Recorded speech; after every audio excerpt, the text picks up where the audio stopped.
ng bayan, maasahan anumang panahon.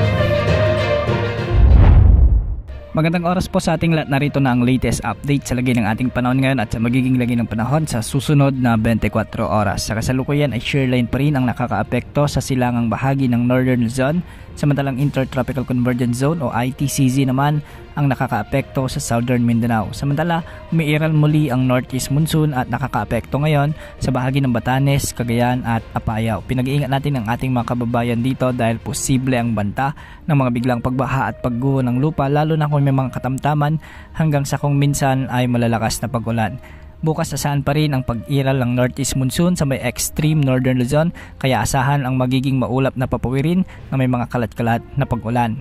Samantala sa Isabela at Aurora ay makakaranas naman na maulap na papawirin na may mga kalat-kalat na pag-ulan at isolated thunderstorms. Ito ay dulot naman ng umiiral na shear line.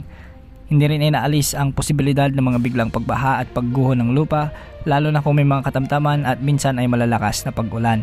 Samantala nagpapaulan muli sa Sultan Kudarat, Sarangani, Basilan, Sulu at Tawi-Tawi ang Intertropical Convergence Zone at ang mga lugar dito ay makakaranas ng minsay maulap na papawirin na may mga kalat-kalat na pag-ulan at thunderstorms. Hindi rin inaalis ang banta ng mga flash floods at landslide, lalo na kung may mga katamtaman at minsan ay malalakas na pag-ulan.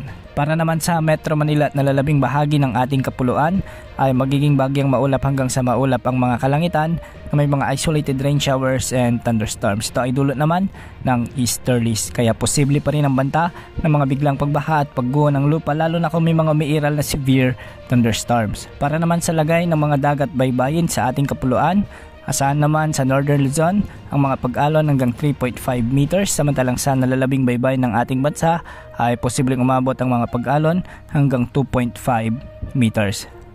Samantala, ayon naman sa latest Tropical Cyclone Threat Potential Forecast ng Pag-asa, ay wala pa rin tayong namomonitor na anumang samalang panahon gaya ng LPA o potential na bagyo na posibleng pumasok sa ating area of responsibility hanggang sa unang linggo ng Marso sa susunod na mga araw.